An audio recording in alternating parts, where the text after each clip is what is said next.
पिछले एपिसोड में हमने देखा तेरी बीरा हमारे पास है। पीछे से किसी की आवाज आती है और बीरा के रोने की भी। सब लोग पीछे मुड़कर उसकी तरफ देखते हैं और उन दोनों को देखकर सबकी आंखें हैरानी से फैल जाती है। तुम? सम्राट ने चौंकते हुए बोला। हाँ हम। वो लोग अंदर आते हुए बोलते हैं। वो लोग कोई और नहीं बल्कि राहुल के माँ बाप थे। राहुल वही जिसने सुहानी के साथ जबरदस्ती करने की कोशिश की थी। फिर सम्राट ने उसे जेल भेज दिया और रघुवीर ने उसे मरवा दिया था। अपने बेटे की मौत का बदला लेने पहुंच गए थे वो दोनों। राहुल की माँ के हाथों में बीरा थी जिसे उसने बड़े अजीब तरीके से पकड़ रखा था। ऐसा लग रहा था कि वो किसी भी पल बीरा को जमीन पर गिरा देगी। बीरा बहुत रो रही थी और अपनी माँ के लिए तड़प रही थी। अपने बच्चे की ऐसी हालत देखकर सम्राट और सुहानी का दिल दहल जाता है। उन दोनों के साथ साथ सबकी हालत खराब हो गई थी। सुहानी बीरा की ओर भागती है। वहीं रुक जा लड़की, वरना तेरी ये बच्ची जान से जाएगी। राहुल के पापा बीरा पर गन तानते हुए बोलते हैं। नहीं।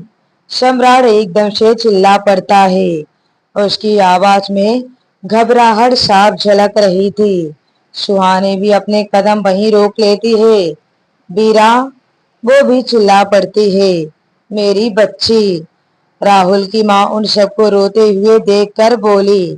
हाँ, ऐसे ही मैं भी रोई थी अपने बेटे के लिए। ऐसे ही मैं भी तड़पी थी अपने राहुल के लिए। अब तुम सबको पता चला कि अपने बच्चे को खोने का दर्द कैसा होता है। अपने बच्चे के बिना रहने की तड़प क्या होती है। वो बीरा को और भी ज्यादा रुलाते हुए बोलती है। बुआ जी, आप पागल तो नहीं हो गई जो इतनी छोटी बच्ची के साथ ऐसा कर रही हैं? सम्राट एकदम से बोलता है। बीरा का रोना किसी से भी बर्दाश्त नहीं हो रहा था। वो अपनी माँ के लिए तड़प रही थी, भूख से तड़प रही थी, और सम्राट सुहानी अपने बच्चे के लिए तड़प रहे थे। हाँ हाँ, मैं पागल हो गई हूँ। पागल कर दिया है तुम सबने मुझे। तुम लोगों की वजह से आज मेरा बेटा मेरे साथ नहीं है। क्या गलती थी उसकी? हाँ, क्या गलती थी?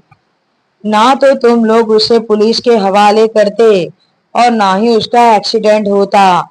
वो बेहद गुस्से से बोलती है। पर अब मैं भी अपने बेटे के मौत का बदला लूंगी, तुम्हारे खानदान की बच्ची को मारकर।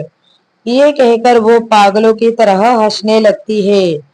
उसका पति बीरा को अपने हाथों से लेकर हवा में उछाल देता है। ये देखकर सबकी सांसें अटक जाती है। बीरा! सम्राट और सुहानी एक साथ चिल्ला पड़ते हैं, पर वो वापस बीरा को अपनी गोद में पकड़ भी लेता है। नन्ही सी बीरा डर जाती है और वो बहुत जोर जोर से रोने लगती है। मेरी बीरा मुझे दे दीजिए। मेरी बीरा की इसमें कोई गलती नहीं है। उस पर ये अत्याचार मत करो। मेरी बीरा की कोई गलती नहीं है। सुहानी रोते हुए ये सब बोल रही थी और रोते रोते वो जमीन पर गिर जाती है। उसकी बात सुनकर राहुल की माँ पूरी गुस्से से भर जाती है। वो दनदनाती हुई सुहानी के पास आती है, उसे बालों से पकड़कर उसका चेहरा ऊपर करते हुए बोली। तो मेरे बेटे की क्या गलती थी? बोल, उसने क्या बिगाड़ा था तेरा? सुहानी को बहुत दर्द हो रहा था। वो दर्द से चिल्ला पड़ती है। ये देखकर सम्राट का गुस्सा सातवें आसमान पर पहुंच जाता है। वो अपनी बुआ का हाथ पकड़कर सुहानी से दूर करते हुए बोला। आपका बेटा किसी लड़की की इज्जत को तार तार करने की कोशिश कर रहा था, उसकी जिंदगी बर्बाद कर रहा था। ये गलती नहीं है क्या? वो सुहानी को अपने पीछे करते हुए बोला, अरे इज्जत तार तार करने की कोशिश कर रहा था, पर किया तो नहीं था ना, तो क्यों पुलिस के हवाले किया मेरे बेटे को। राहुल की माँ गुस्से से गरजते हुए बोलती है। उसकी बात सुनकर हर कोई हैरान था कि ये कैसी औरत है, इसे सही गलत कुछ दिखाई नहीं दे रहा। आराधना जी उसके सामने हाथ जोड़ते हुए बोली, दीदी ये आप क्या कह रही हैं? एक औरत होकर आप एक औरत का दुख नहीं समझ पा रही। एक छोटी बच्ची की क्या गलती है? राहुल की गलती थी, उसे सजा मिली, और उस बात का बदला लेने आप इस वीरा को नुकसान पहुंचा रही है। भगवान से डरिए दीदी। तू चुप कर। ये सब तेरी उस घटिया बहू और तेरे बेटे की वजह से हुआ। ये दोनों जिम्मेदार है मेरे राहुल के मौत के। ना तेरा बेटा मेरे बेटे को पुलिस वालों के हवाले करता और ना ही ये सब होता। मैं तो उस दिन से तड़प रही हूँ कि कब अपने बेटे की मौत का बदला लूं, पर अब जाकर मेरे दिल को सुकून मिलेगा जब मैं इसी के सामने इसी के बच्ची को मारूंगी। वो सम्राट की तरफ देखते हुए बोलती है, जान से मार दूंगी इसकी बीरा को और ये कुछ भी नहीं कर पाएगा।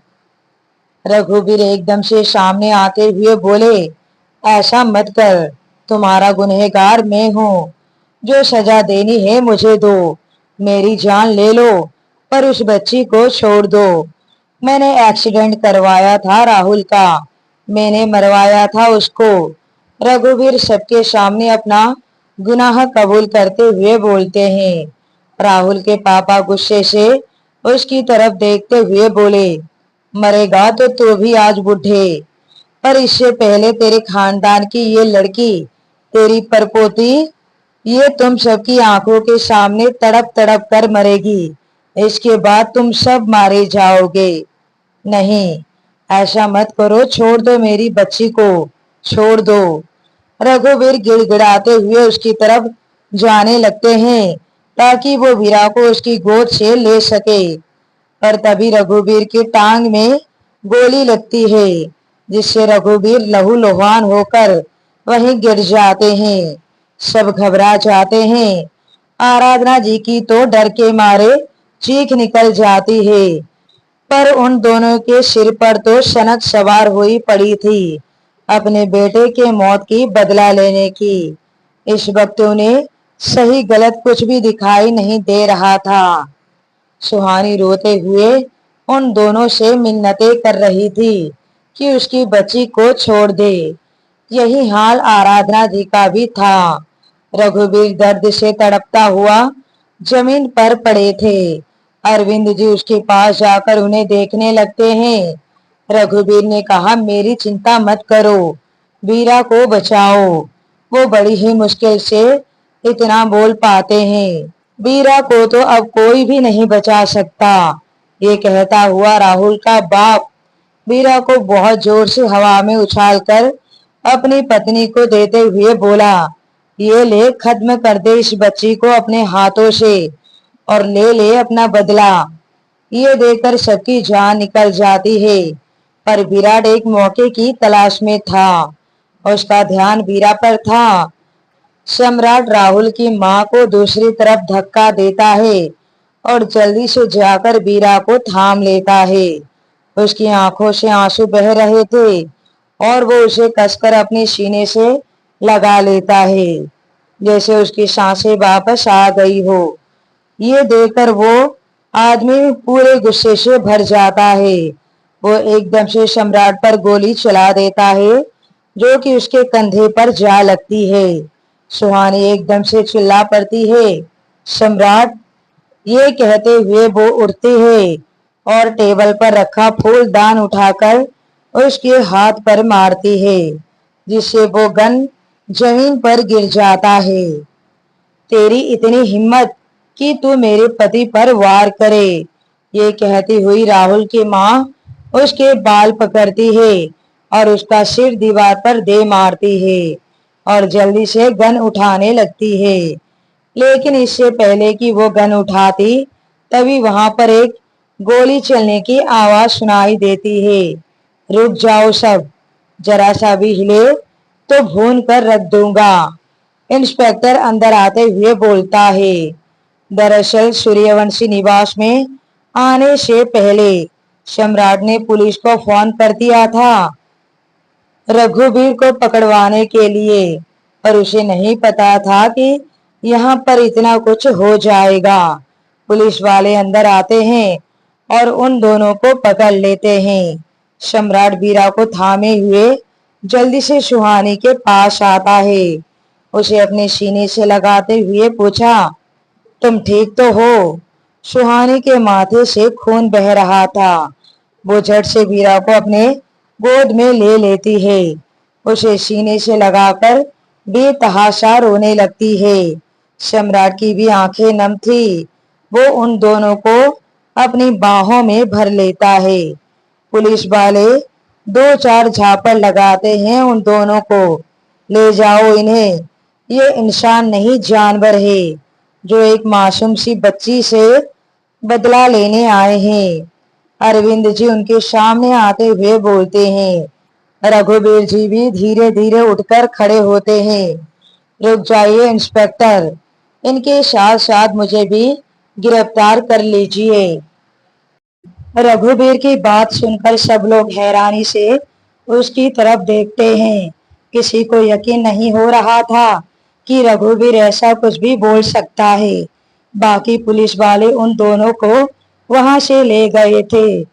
बस इंस्पेक्टर बचा था, जो कि सम्राट का दोस्त भी था और उनकी फैमिली के काफी करीब था।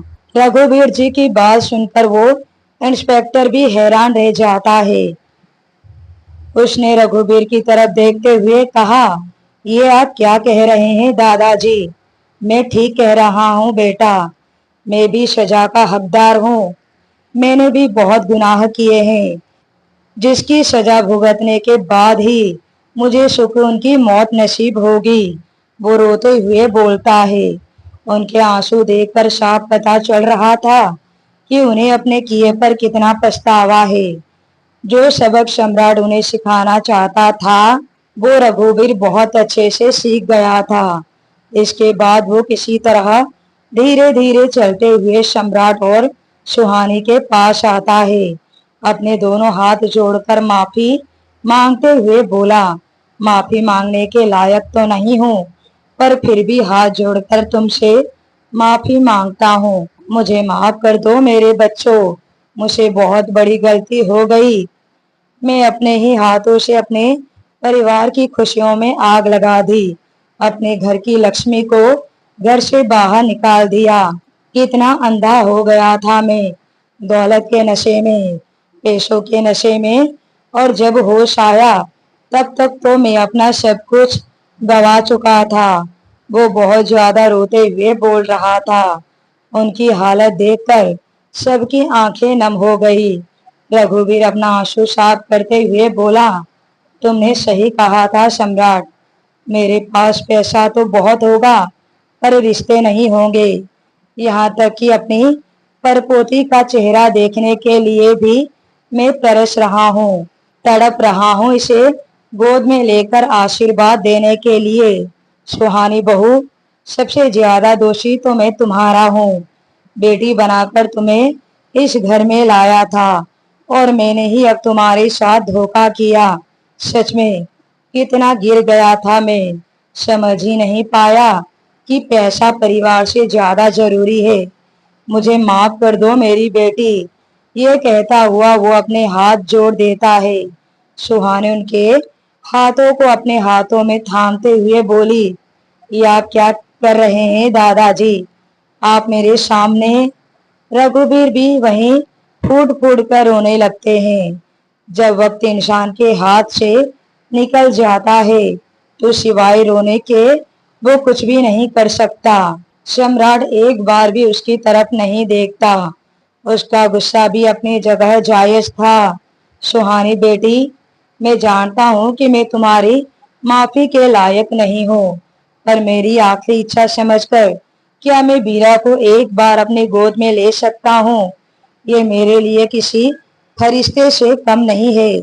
इसके कारण मैं अपने परिवार को देख पाया, वरना तो मैं तुम सबके चेहरे देखने के लिए भी तरस गया था। बस एक बार मुझे बीरा को अपनी गोद में लेने दो, अपने सीने से लगाने दो।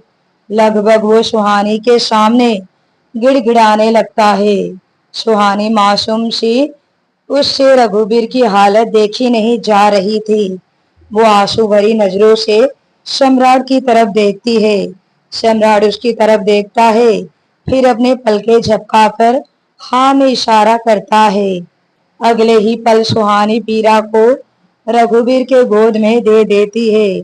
रघुबीर झट से अपने सीने से उसे लगा लेते हैं।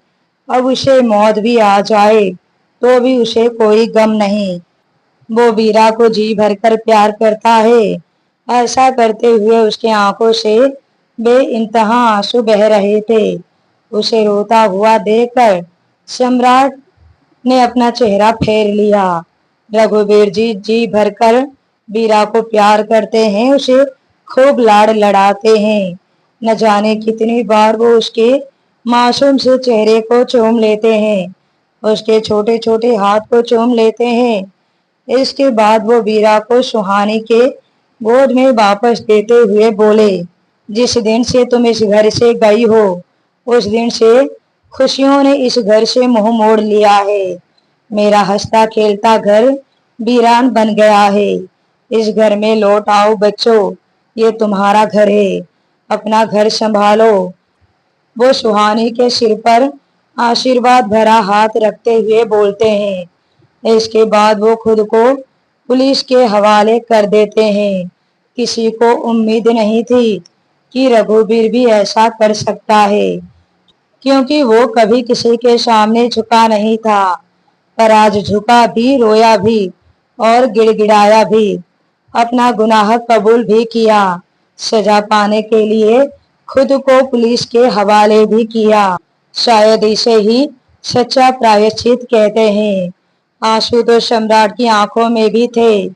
रघुवीर को अपने किए की किस हद तक पछतावा है, ये उसने महसूस कर लिया था। उनकी बातों का मान रखते हुए सम्राट और उसका पूरा परिवार वापस अपने घर में शिफ्ट हो गया, जहां सुहानी और सम्राट की अनेकों यादें जुड़ी हुई है। जहां सुहानी दुल्हन बनकर आई थी, जहां उसने सम्राट ने प्यार भरे लम्हे बिताए थे। नन्ही सी बीरा अब 10 महीने की हो गई थी। पूरे घर में इधर से उधर दौड़ती रहती थी और अपने पीछे सबको दौड़ाती थी। पूरे घर की जान बसती थी अब उसमें। आराधना जी, अरविंद जी दोनों कंचन के पास मलेशिया पहुंच गए थे, क्योंकि अब कंचन भी मां बनने वाली थी। सम्राट और विराट दोनों भाइयों ने बिजनेस को बहुत अच्छी तरीके से संभाल लिया था। वहीं सुहानी और विराट की पत्नी अवनी ने घर को अपने प्यार से बांध लिया था। कुल मिलाकर सबकी जिंदगी हंसी और खुशी प्यार से बीत रही थी। अनुराधा ने भी एक प्यारे से बेटे को जन्म दिया था, जो बिल्कुल राघव की कार्बन कॉपी थी, जिसका नाम उन्होंने रोहन रखा था। अनुराधा भी राघव, सिया और रोहन के साथ अपनी जिंदगी में बेहद खुश थी। रघुवीर अदालत में अपने सभी गुनाह कबूल कर लिए थे और 10 साल की सजा हुई। सम्राट, सुहानी, राघव, अनुराधा, इन चारों की दोस्ती भी अब कमाल की हो चुकी थी। कुल मिलाकर हर किसी की तड़प अब खत्म हो चुकी थी। अब कुछ है तो वो है सबकी जिंदगी में प्यार मोहब्बत, और अब उनकी जिंदगी में सिवाय खुशियों के कभी कोई तड़प नहीं आ सकती। इसी के साथ इस कहानी की हैप्पी एंडिंग होती है। तो दोस्तों, कल से हम मिलेंगे बेहद रोमांटिक स्टोरी मोहब्बत या नफरत कहानी पर। इस कहानी को सुनने के लिए बने रहिए इसी चैनल पर। Thank you.